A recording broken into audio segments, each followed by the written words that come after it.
অমিত শাহ তিনি এখন বঙ্গবাসী আপাতত 27 তারিখ পর্যন্ত। আর সল্টলেকে বিজেপির অফিসে ভোটের যে ওয়ার রুম, সেই ওয়ার রুমে অমিত শাহ তিনি কিন্তু আজ সারা দিন সারা সকাল ছিলেন। তিনি এখন বেরিয়ে গিয়েছেন, তবে যখন যে সময় তিনি ওয়ার রুমে ছিলেন সেই ওয়ার রুমের ছবি আপনাদের দেখাচ্ছে এবং তার বেরিয়ে আসার ছবি এই মুহূর্তে আপনারা দেখছেন। যে ছবি দেখতে পাচ্ছেন সল্টলেকে বিজেপির যে অফিস, সেই অফিসে ভোটের ওয়ার রুম এবং সেখানে বসে পুরো বিষয়টা, সেই পুরো পরিস্থিতির দিকে নজর রেখেছিলেন অমিত শাহ।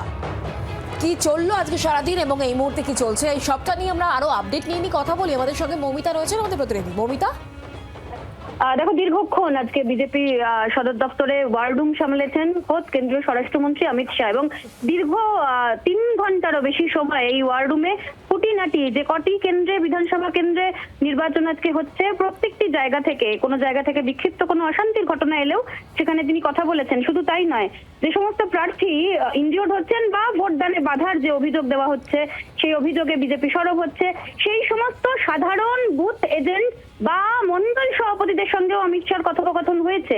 ভূপেন্দ্র যাদব সহ বিজেপির শীর্ষস্থানীয় নেতৃত্ব আজকে ওয়ার রুমে ছিলেন এবং আবারও সন্ধ্যের পর তার যে নির্দিষ্ট কর্মসূচি, সেই কর্মসূচি সামলে তিনি ওয়ার রুমে থাকবেন এবং নির্বাচনের যে ভোটিং পার্সেন্টেজ, সেই পার্সেন্টেজ নিয়েও সন্তোষ প্রকাশ করেছেন অমিত শাহ।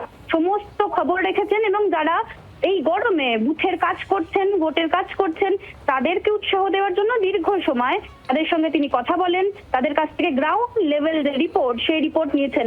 27 তারিখ পর্যন্ত কেন্দ্রীয় স্বরাষ্ট্রমন্ত্রী অমিত শাহ বাংলায় থাকবেন এবং তার একটা অন্য নজির, অন্য ছবি আজকে নির্বাচনের দিন লক্ষ্য করা গেল, যেখানে খোদ ভোটের যে ওয়ার রুম, সেই ওয়ার রুমের তদারকি করলেন কেন্দ্রীয় স্বরাষ্ট্রমন্ত্রী। ধন্যবাদ মৌমিতা।